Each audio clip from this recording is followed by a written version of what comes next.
Hey up lads and lasses, Damphyre here, back again with some more Infinite Lagrange. Today talking about the Mare Imbrium. I don't personally own it, as you can see here, so I thankfully got some screenshots and a couple of battle reports and stuff like that are pretty interesting, especially the Pulse variant in my opinion, although the rail's quite cool as well. So yeah. Without further ado, screenshots will be coming up as I talk about this system. And yeah, we'll start off with the rail variant. So, as you can see here, it's got, a pretty decent stat line at 315 base damage for its main weapon system. It has this really interesting ability to, at 50% HP, retreat from the front row to the mid row, and then again at 10% HP, retreat from the mid row to the back row. So it can actually be quite sticky. That being said, if there are a lot of small missile fire coming your way, AC-721 missiles, things like that, even winged as hard to an extent, when they sort of retreat to that mid row, they might just keep taking damage anyway, and then that 10% threshold is quite low, so the inbound missiles might just wipe it out before the retreat to the back row anyway. So it's a little bit awkward. Note as well, it can only do this once, which is kind of interesting because I haven't been able to test it obviously myself, but a lot of ships that can emergency retreat to front row to mid row, if you've got enough heals, you can heal them back up and they'll go back to the front row and they will retreat back to the mid row. So in its command system, it says it can only do it once per battle, so you need to be probably cautious. If someone can test this, do let me know down in the comments below. If you can heal it up and it'll go back to front row and it'll keep bouncing between front and mid, or if it retreats to mid, that's it. If it heals and goes to the front row, it won't retreat anymore. Or if it heals and retreats to the front row before getting to 10%, when it gets to 10% from the front row, will it retreat to the back row? That'd be an interesting one to try out at some point anyway. That being said, because of it being a front row ship, you want to go into its props first. Pick up that evasion. It'll help out significantly more than just say HP or armor straight off the bat will. Just the evasion though. Going into the armor afterwards, picking up the 2 HP mods, in my opinion, is probably going to keep it around a little bit longer. Also increases that threshold a little bit, where, that 10% might have been like 5k HP. It might be a bit more, well, it won't be 5k, like 500 HP. It'll be a bit more after that. So yeah. It gives you the chance of like retreating into the rows a little bit more safely anyway, and hopefully breaking lock. After that, go into its main weapons system. There are 2 hit rate mods, 2 damage mods, 2 cooldown mods. The strat on this is at the start of the battle, you get 25% extra damage and a 35% cooldown reduction for 2 minutes, which is actually pretty decent, to be honest with you. And there is another one, it's not even a strat, it's just 40% increased damage for railguns and 20% cooldown on it, which is also really nice. It does put that into an interesting place though, because you're in a position now where you've got 6 slots to play around with. You kind of want double hit rate, double cooldown, so there's 4 of your slots gone, so you have to either ignore the damage to pick up the strat, and this strat, the first 2 minutes of the battle are potentially the most important for getting the majority of your damage output out, because if you can do things like knock carriers and stuff out, in that situation, they've got a massive disadvantage because they've lost the ship, they've lost the aircraft, and so on and so forth. And again, the faster you can chew through maybe a front row evasion fleet, get into those meaty DPS dealers in the mid and back row, also really important. So that increased damage at the start for 2 minutes, the strat's actually pretty good, and I'd recommend picking that up. I'd also recommend picking up the 40% damage and 20% cooldown reduction, because that is just, it's just good, regardless of everything else. That does leave you leaving the 2 damage mods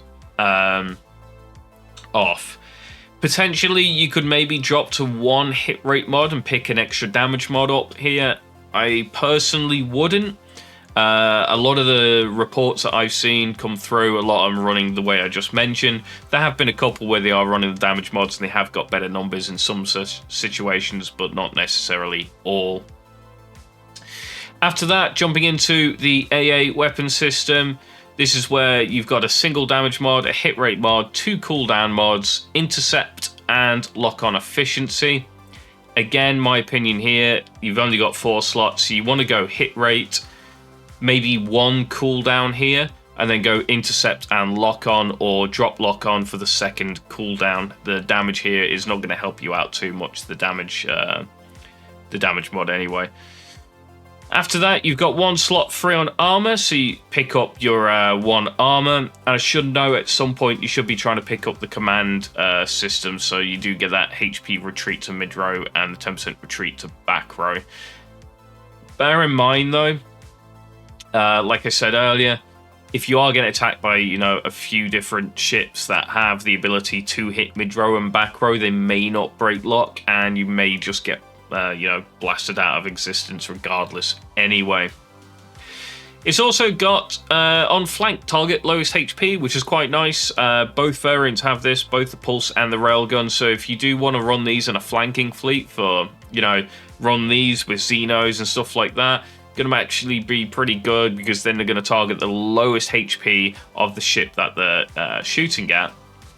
And yeah, that's always good, to be honest. If you can knock stuff out, it hurts them really pretty badly, whoever you're attacking.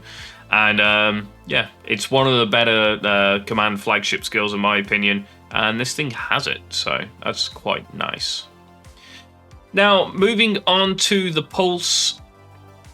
Again, it is just a flat out better damage. This one isn't front row, it's mid row though, and you don't get the ability to move between the front row to mid row to back row on HP. It's just mid row and going to get blown up there, which is a little bit awkward. So, to say the least, you've lost the evasion off the propulsion as well, which means that you're pretty much going into the armor first here to pick up 2 HP. You would probably ignore armor on this. I think, yeah, just the 2 HP mods will probably help you keep it around a little bit. You do have 6 slots on its pulse weapon as well. 327 base damage is quite nice. And again, it has the same strat from before, 25% damage and 35% cooldown for the first 2 minutes of a battle, which is pretty shiny. You got 2 cooldowns, 2 damage, and 2 hit rates here.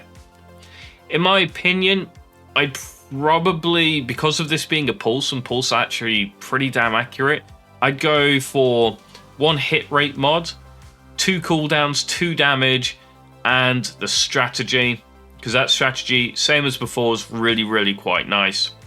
Something that's cool as well about this thing is I've seen reports of it keeping up with Xeno Stinger in terms of damage output, which is really quite impressive, to be honest with you. That has been for the longest time the highest damage frigate, and this thing, at least within the first 2 minutes of a battle, keeps up and deals same as damage as the Xeno, and, you know, fortunately, probably isn't like instantly targeted like the Xeno is. It loses the AA system here, as we can see, and you get a energy system. This has 1 slot and just 1 option for you, which is more damage, which you can't really complain about. And that's about it for the pulse. You can go back into the armor, pick up the extra armor slot, and props for both. In the railgun, obviously you're taking 1 evasion. That second slot then leaves you for cruising speed or warp, depending on what you need. On the pulse, no evasion, so you got 2 slots free for a cruising speed and warp, or 2 cruising speeds as you want. And again, the command system also has the on flank target lowest HP ships, which is again fantastic. Both variants are pretty decent, honestly. From all the reports I've seen, the railgun variants even keeping up with the likes of Tauruses, which are very cost efficient for terms of damage output. The Pulse is keeping up with Xeno Stinger, which is extremely cost efficient in terms of damage output. Again, energy-based weapon as well, but you are paying a premium here as well. Something to note is the Rail variant is 5 CP, with the Pulse being 6 CP. But yeah, all in all, really, really good ship. Definitely worth grabbing hold of if you can. I think even like the Railgun variant might be like really good early game, and it should go into mid game pretty well. May drop off a little bit in late game, but late game you can use this as a secondary fleet on the flank, a high DPM fleet. With this as a command, the command flagship, giving you that lovely ability to target low HP enemies and just get them off the board as quickly as possible. So yeah, all in all, both variants really good. I can't tell you which one's better, honestly. From the reports, the Railgun has better tank and the ability to move between rows. It might keep it alive longer to potentially out-damage the Pulse. The Pulse's pure damage output, though, is higher than the Railgun's. So yeah, bit of an awkward one, that one, because the Pulse might die and then the Railguns are still around. At the same time, the Railguns might just die regardless anyway, and if they die roughly at the same time, the Pulse is always going to out-damage it. And if the Pulse don't get hit at all, they're just going to out-damage and keep up with things like Xenos, which is, you know, really, really good. So there you go, that is the Mare Imbrium. It's the only ones of the Mares that I can actually pronounce correctly.